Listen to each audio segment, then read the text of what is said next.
Jānis Ūselis. Nu, vispār es esmu no bērnes, tēvu te pansionātā mēs bijām. Tad es beidzu 9 klases, es beidzu. Ilgāk tēvu te pansionātā neturēju, līdz 18 gadiem turēju tikai. Un pēc tam man pats direktors Ēģedūs Zierkalni. Mani sauc Elvīra Ūsele, internāta palikskola Valkatā bija. Tur es izmācījos 5 klases. Tālāk es netiku, tāpēc, kad man sākās visas tās lietas, problēmas. Man bija saslimšanu, tad es visu laiku pa slimnīcām nokļuvu, tā kā skolā es līdz galam netiku. Un tad man aizveda uz pansionātu, uz Veģiem. 7 gadus nodzīvoju. Un tālāk man atkal aizveda uz Ziedkalni.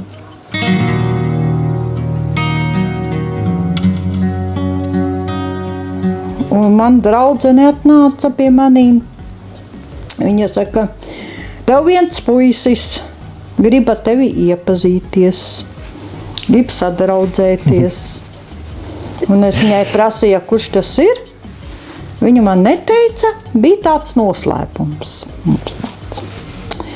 Un tad, kad viņš man satika, viņš teica, nu labi, es gribētu zināt, kā lūdzu jūs sauc. Es saku, man sauc Elvīra. Un tad mēs tā sadraudzējāmies pa priekšu. Un tad man audzinātāji teica, o, Elvīra, te jau pie sāniem ir līgavainis. Es saku, kāds līgavainis? Es saku, man nav līgavainis, man tikai draugs ir. Es saku, jā, bet jūs tā kā izskatāties, tā kā forši pāri būtu apprecējušies, visi jau tur sāka runāt par precībām, tur viss. Un tad es teicu, nē, es vēl tik ātri netaisos. Es teicu, es viņu paskatīšu no malas, kāds viņš ir. Vai es viņam varu uzticēties, vai nevaru uzticēties. Un tā lietiņa aizgāja. Pat nepaskatījos, vai vakars vai rīts. Viss aizgāja tā kā 7. debesīs lidoja jau. 2 gadus kaut kopā sākumā. Un tad sākām kaut ko domāt, un tā sanāca. Runāt, kad būs kāzas, vispirms sadarināšanas, izstāst sadarināšanas. Un es aizbraucu pats uz Jelgavpilsnu un nopirku sadarināšanu gredzenu. Un tā tikai bildināju viņu. Tā kā teātrī. Jā, tikai pēc kā vīras uz ceļiem.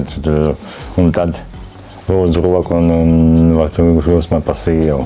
Mēs piekrita, tā plānojām kāzas, un tur sākumā teica, ka nevar. Jā, mēs jau rakstījām iesniegumu, rakstījām pa spīti, tā kā mums neļauj Ziedkalnē apprecēties, mēs rakstījām uz Ziedsavu. Un tad, kad mēs aiznesām to vēstuli, nolikām tai sociālajai uz galda, viņa paņēma, viņa saplaisa, viņa teica, nekā nebūs, nekur jūs nebrauksiet. Un es teicu, kāpēc?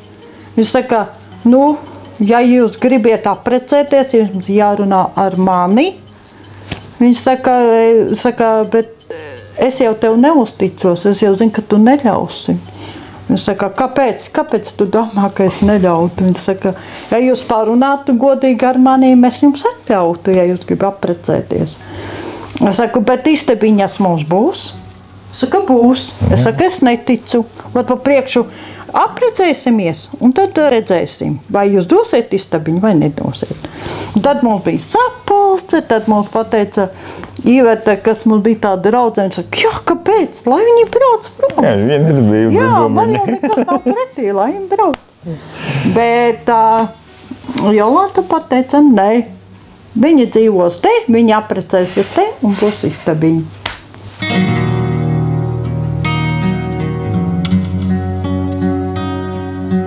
Man visu laiku gribētu uz Japānu. Es gribētu, ka tā kā saka, tu dzīvot, un tu jau palīdz visam laikam tu dzīvot, jo Japānā tu valodu gribi iemācīt, bet es jau mācos, jā, bet tā kā vārds, es esmu dažāds vārds, bet runāt vēl nē, bet esmu mācos jau, bet es esmu grūti to valodu arī, bet man bišķiņ grūti atcerēties, bet es gribētu iemācīties viņas valodu, gribu iemācīties. Man gribās uz Indiju. Indijā man tur ir dzīvo māsas, mamma, teica, dzīvo. Un tāpēc es jau pa viņiem arī domāju. Un tāpēc es arī visu laiku domāju pa Indiju. Tā kā es skatos arī filmas, koncertus, visus tos. Mācos visu atpakaļ, savu valodu, gan dejošanu mācos visu. Mācos visu atpakaļ. Tā kā.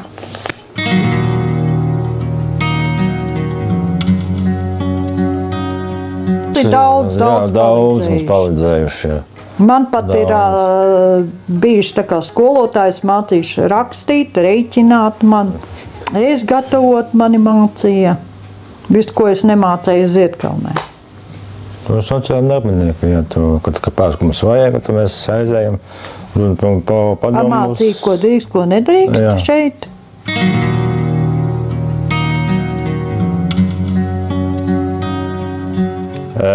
Droši un ir vieglāk, nav jādomā ne par ko, kad es ārā no turienes un droši. Bet, protams, jāmeklē būs darbs, bet būs vieglāk, nekāda stresa un nekāda uztraukuma nebūs. Un tie, kas dzīvo iestādēs, tas ir droši un nāk tā un droši var dzīvot mierīgi. Padomājiet, vai gribiet vai nē, tā kā man bija no sākuma. Es arī tā kā baidījos iziet, bet man draudzene ieteica, cik ilgi tad tu sēdēsi tur. Saņemies, droši paceltu galvu, varbūt izdosies tam cilvēkam. Jā. Nav jābaidās, jā. Mēģināt var. Tas slikts nebūs nekas. Droši. Kā vienmēr saka, nav zaudēts, nav riskēts, tas nav zaudēts. Jā.